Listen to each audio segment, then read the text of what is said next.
So guys and girls, today we are going to discuss about a surgery where haddi tod ke we bring about a total biomechanical change in the knee and the shift in the weight bearing axis of the knee. And the surgery, the novel and very interesting surgery, is proximal fibular osteotomy. A lot of research work in India was done by Dr. L. Prakash sir. Henceforth, it was also known as Prakash fibular osteotomy. So without further ado, let us begin with the concept with a very interesting and conceptual interesting surgery known as proximal fibular osteotomy. So today what we are going to discuss, we are going to discuss about the biomechanics of the knee joint. What we are going to discuss about the biomechanics of the knee joint, the core concept of PFO, the concept behind various proposed theories of PFO, the surgical outcomes of PFO, and the surgical steps of PFO. In short, it would be a quick session but very interesting one.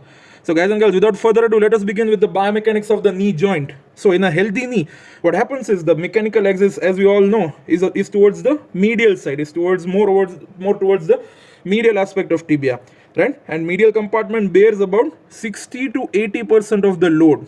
Whereas fibula, what happens is fibula bears only 6.5 to 16% of the total load borne by the lower limbs. Only 6.5 to 16, whereas the medial compartment bears 60 to 80%. So what happens is loading through the fibula is well preserved with age. At the same time, the loading through the fibula is well preserved with age.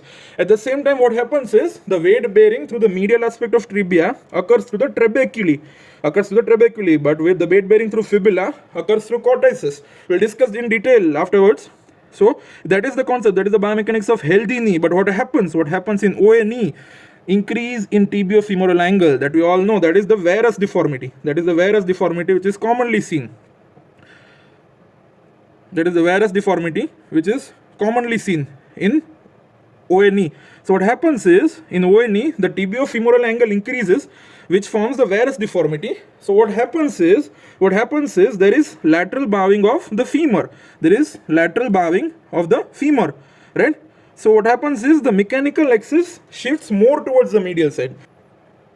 Let me make it very clear. So let's suppose this is the femur, this is the tibia, right? So what happens is a normal femur and tibia. What happens in OA knee, there is varus deformity. Increase in the tibiofemoral angle. So what happens is the weight bearing axis goes like this. It goes more towards the medial side. Let's suppose this is the right side knee, right? So because of the varus deformity, the mechanical axis goes more towards the medial side, right? Now the concept we have to keep in mind is, in the medial aspect of proximal tibia, the weight bearing occurs to the trabeculae. As I said, the weight bearing occurs to the trabeculae. So what happens with age? There is trabecular osteopenia, which leads to the trabecular collapse over a period of time, which leads to the steepening of the medial plateau, which is classically seen in X-rays. Steepening of the medial plateau, which it is classically seen in the X-rays of OA knee. That is the early change which is seen in OA knee. So what happens is, in OA knee, lateral bowing of the femur, mechanical axis shifts more towards the medial side, tibial compression increases, which leads to the steepening of the medial tibial plateau in early OA knee, right? Additionally, there is decreased joint space in medial compartment, and which leads to the medial compartment OA knee. That is the etiopathogenesis of medial compartment OA knee. As I discussed, load bearing in proximal tibia is by trabeculae. It is not by peripheral cortex. So with aging, what happens is there is trabecular osteopenia, which leads to trabecular collapse, which leads to the steepening of the medial plateau. Now, what we are going to discuss is about the proximal fibular osteotomy and the concept and the logic behind the proximal fibular osteotomy. There is always a confusion, how does PFO work in medial compartment OA knee? And that is what we are going to bust the myth today, right? So PFO, what is the basic concept? It shifts the biomechanical weight bearing axis laterally. What does it do? It shifts the biomechanical weight bearing axis laterally. Quickly discuss about the outcomes expected after PFO. It decreases the tibiofemoral angle by 3 to 5 degrees. That is why it results in decrease of the varus deformity. It increases the medial joint space by 3 to 4 mm. Decreases the lateral joint space by 2 to 3 mm, right? Because of all these biomechanics, it relieves the symptoms of OA knee. That is the reason why it has been observed that it decreases the VAS score by 3 to 4 units and increases the functional knee score by 20 points. These are the outcomes expected after PFO. But the question lies herein, how? What is the concept? What is the logic? So today, without further ado, let us discuss about all the theories and the concept. Within few minutes, you'll be able to understand how does this biomechanics work. Right. So there are various theories proposed to explain the concept and the mechanics of PFO. It is totally vector-based, physics-based concept. Right. So let us discuss about the first theory. One of the most important theory is the architectural theory of settlement, or architectural theory of non-uniform settlement. One thing, make it very clear: the bone density of fibula, is much more than the bone density of medial tibial plateau. At the same time, the weight bearing by medial tibial plateau is through trabeculae. Well, the weight bearing by fibula is through cortices, right? So as we discuss osteoporosis age related, what happens is the medial aspect of the proximal tibia. As we discussed, there is trabecular collapse. Due to which the medial part of the proximal tibia settles down. However, what happens on the lateral aspect? The fibula head is holding the lateral tibial plateau, so it doesn't allow the lateral tibial plateau to settle. See, this is the normal knee. I'll show it to you in schematic diagram. This is the femur tibia, fibula. Now here there is proximal tibia. This is not aged, right? So the trabecula are intact. There is no collapse. So what happens is, on both the sides, on the medial side, because of the proximal tibia it is holding, on lateral side, lateral condyle has additional support of the fibular head. It is additional support of the fibular head which is holding the lateral condyle of tibia, right, like a support. So this is the normal knee. What happens in ONE? There is trabecular collapse. So the medial aspect of proximal tibia settles down.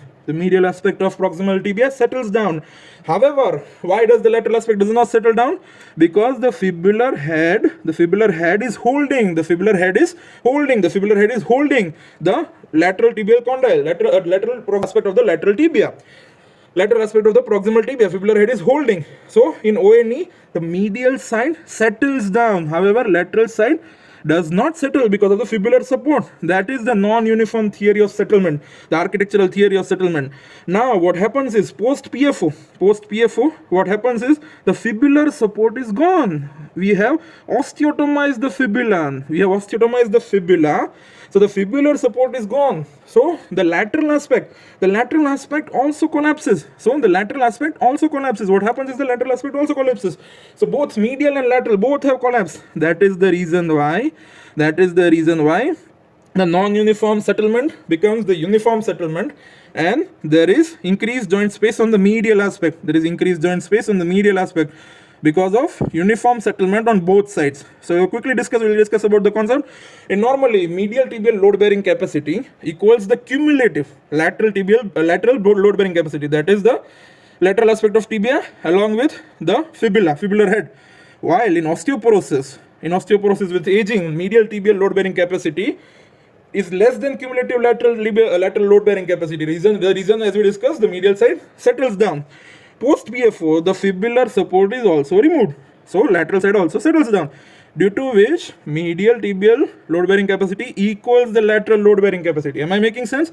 This is the reason. This is the concept of non-uniform settlement, or the architectural theory of settlement. I'll show you one example. Let us understand the concept of architectural theory of settlement using a pile of orthopedic books. Right? So consider this as the medial aspect. And this as the lateral aspect. So this is the level of the knee. Right? So this aspect is held by the medial proximal tibia, and this aspect is held by the lateral proximal tibia, but most importantly it is held by the support of fibular head. Right? So consider this as the knee level. Now in normal knee what happens is, there is uniform settlement. That is, the weight bearing on medial side equals the cumulative weight bearing on lateral side. That is, over the medial aspect, medial proximal tibia, over the lateral aspect, lateral proximal tibia, plus most importantly the fibular head. Now what happens with age? With age there is trabecular resorption, there is trabecular collapse, as we discussed prior, over the medial proximal tibia. So what happens is, with age, that is osteoporosis and osteoarthritis knee, the trabecular collapse occurs. As you saw, the weight bearing axis shifts over the medial side. There is trabecular collapse, there is medial collapse. That is the settlement over the medial aspect of knee. Am I making sense? That is the architectural theory of non-uniform settlement. As you can see, there is non-uniform settlement at present.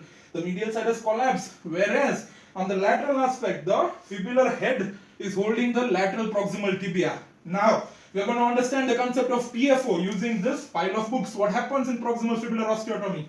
We osteotomize 1.5 to 2 centimeters of fibula. This is 1.5 to 2 centimeters of fibula. So what happens over here is the fibular support is gone. The fibular support is gone. That is the reason why the lateral side also collapses. So there is collapse over both the side, medial as well as lateral.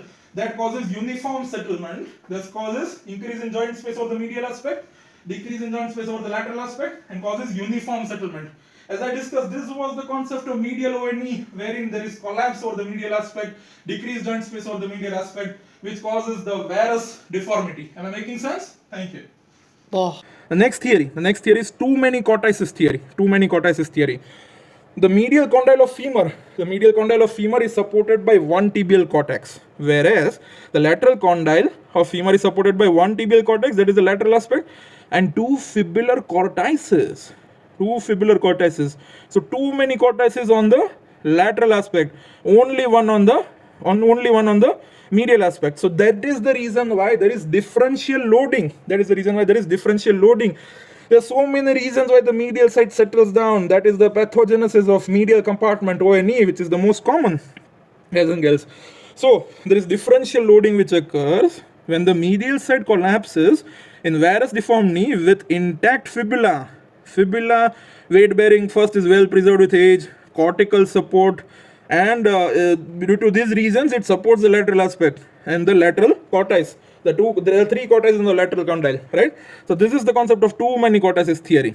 Now, what happens is the slippage. The third theory is the slippage phenomena theory. What happens in varus knee is the femur slides towards the medial side. Femur slides towards the medial side. This is one of the very classical X-rays I had seen that kept it over here. You can see the femur has slided. Over the medial side in the varus knee. This patient had clinically, he was a 60 years old gentleman. He clinically had severe varus deformity and fixed flexion deformity, right?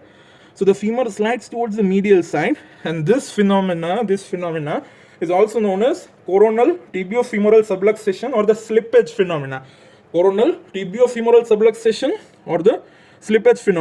It also maintains the high knee adduction movement. It will take some time to explain this. If you want, you can DM me. We'll explain this. How does it maintain high knee adduction movement, right? The theories the theories explained above, the theories which I explained till now, they explain the biomechanical change and settlement, which takes time, which takes few days, which takes few months, which takes few years, right? But what does the surgeons who do PFO claim? They claim that we have obtained, and it has been seen that increase in medial joint space occurs intraoperatively, and the biomechanical change and the decrease in the pain and the change in the tibiofemoral angle is seen on the POD 0, that is the first day, and the pain relief is seen on the POD first. On the first day itself, the pain relief is there. So how does that occur? How does on POD 1 intraoperatively itself there is increase in the medial joint space? Let us discuss about these concepts. There are few theories, very interesting theories, which explain the intraoperative biomechanical change. So let us discuss about the theory of competition of muscles. Theory of competition of muscles is the most important theory which explains POD 0 change, POD 0 biomechanical change. What happens is post PFO, there is increased activity of long head of biceps femoris. Whereas there is decreased activity of the peroneus longus. As a result, because of the osteotomy, there is decreased activity of the peroneus longus. As a result of which, what happens is the resultant force vector of these two muscles is valgus directed. Am I making sense? Which leads to, as we already discussed in previous concepts, there is increase in medial joint space because of the valgus. The resultant vector is valgus directed, which causes increase in the medial joint space on POD 0 itself. Am I making sense? This is the most important theory. Now, another very interesting theory which explains the immediate biomechanical change is the dynamic fibular distalization. Well, the clinical improvement post PFO depends on the amount of distalization of fibula. At the same time, the inclination of angle of proximal tibiofibular joint. Am I making sense? Now, let me explain you what happens after PFO. There are compressive forces from the distal fibula. Distal fibula, as we all know, which keeps the lateral aspect of tibia, proximal tibia, hold it, right? After osteotomy, what happens is the compressive forces from the distal fibula are not transmitted towards the proximal tibia. Am I making sense? Am I making sense? The compressive forces from the distal fibula are not transmitted to proximal tibia because of the osteotomy. Whereas at the same time, the soleus and peroneus longus, they pull the fibular head distally. Their action is maintained, right? There is no damage over there. So soleus and peroneus longus pull the femoral head distally. Fibular head distally. And the tensile forces acting at the fibular head, they are also transmitted to the lateral femoral condyle. Am I making sense? So what happens is the tensile forces act over the lateral femoral condyle. The fibular head, the force is acting like this. Right? So this way the force acts, and which causes the increase in the medial joint space and the narrowing of the lateral joint space. That is what we want. In medial compartment O&E. So what happens is there is greater soleus and peroneus longus pulls the fibular head distally. There is greater distal displacement of the fibular head. At the same time, the tensile forces are transmitted to lateral femoral condyle, which pulls. What happens is pulls the lateral femoral condyle, which leads to the narrowing of the lateral joint space. The outcomes of the PFO, which showed the decrease in narrowing of the lateral joint space, which causes, as we see, better correction of the varus deformity. Okay, one of the theories, very interesting theory, which also explains PFO, which shows immediate symptomatic relief, is the ground reaction vector readjustment theory, that is GRV readjustment theory. What happens is after PFO, the lateral malleolus, what happens is it migrates. Obviously there is osteotomy over here and the forces are acting, so it migrates proximally. What happens is the lateral malleolus migrates proximally, right? And because of which, what happens is there are calcaneofibular ligament is there. So because of the lateral malleolus migrating proximally, it also pulls calcaneum along with it. Am I making sense? With the help of calcaneofibular ligament. It pulls the calcaneum also towards the lateral aspect.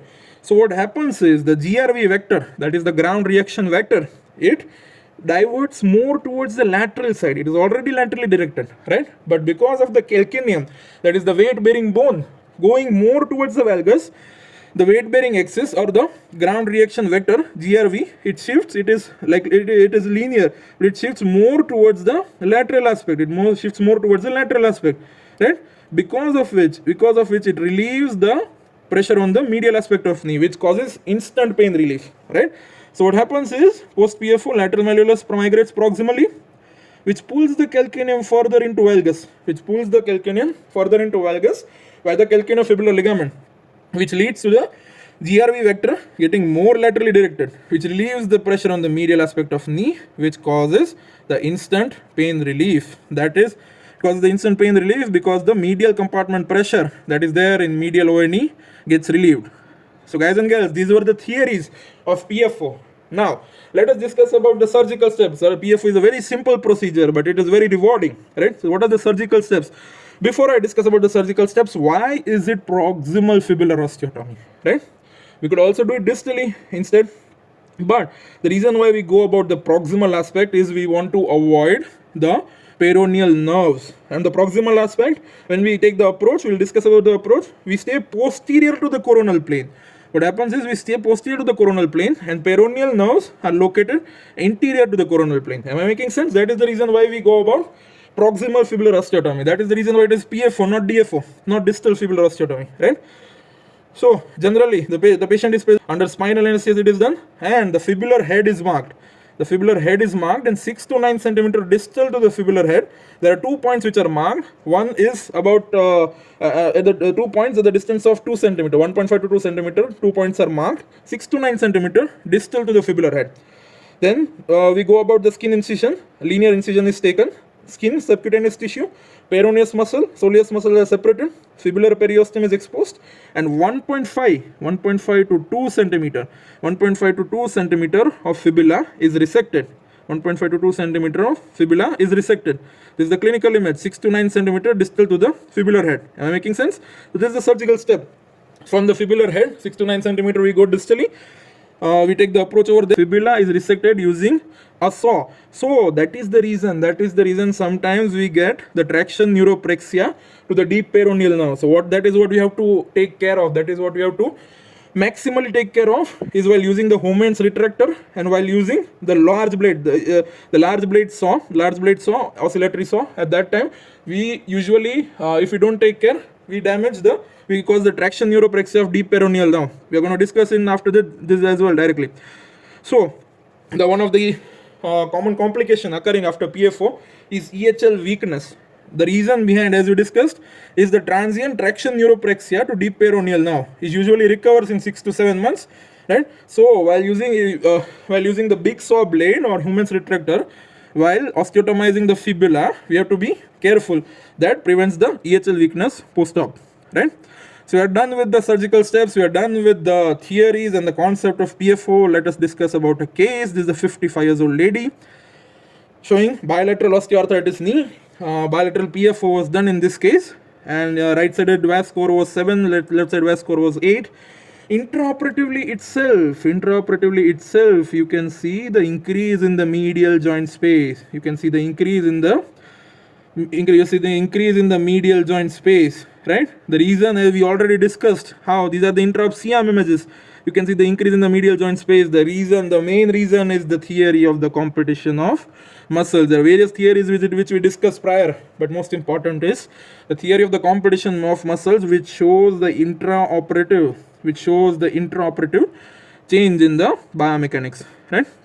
And the other theories which explain the settlement over a period of time. This is the same case showing 1 month post-op. This is POD 1 post-op, this 3 months post-op, and 1 year post-op. The increase in tibiofemoral angle as compared to the pre-op was on the right side 3.14, 5.31 at 3 months post-op. As compared to pre-op, the increase was 3.64, 6.94 on the left side, and the increase in tibiofemoral angle at 1 year post-op was 7.18 on the left side, 3.34 on the right side. As we discussed prior, we discuss about the outcomes post PFO. So these are other theories. The first three theories, most importantly the architectural theory of settlement we discussed, shows this change from POD 0 to 3 months and 6 months and 1 year post-op, right?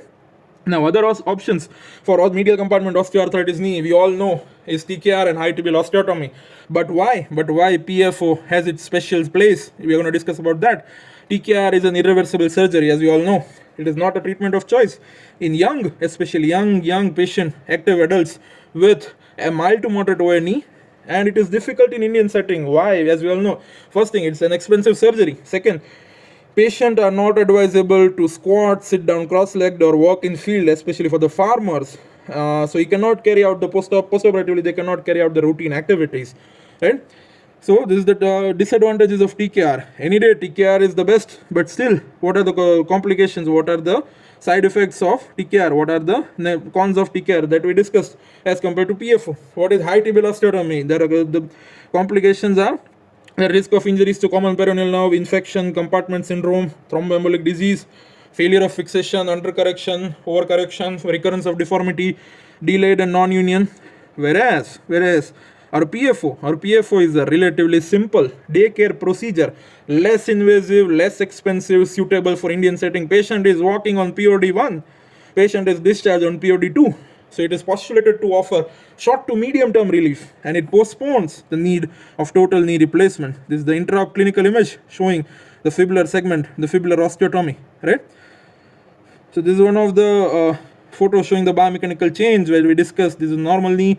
On medial, there is medial side settlement in osteoarthritis knee, and post fibular osteotomy, we see the increase in medial joint space, right? The rationale we already discussed is corrects the mechanical axis, it corrects the tibiofemoral angle, whereas deformity increases the medial joint space, decreases the lateral joint space, increase load bearing on the lateral side, it shifts the weight bearing on the lateral side, and the patient can carry on with the routine activities like squatting, sitting down cross-legged, working in fields, which accommodates best to the Indian lifestyle. And outcomes expected after the surgery are decreased VAS score and improvement in the knee society score. So this was all about, guys and girls, this is all about PFO inside out, a very novel and interesting surgery, proximal fibular osteotomy, where we bring about a biomechanical change in the knee with a very simple procedure.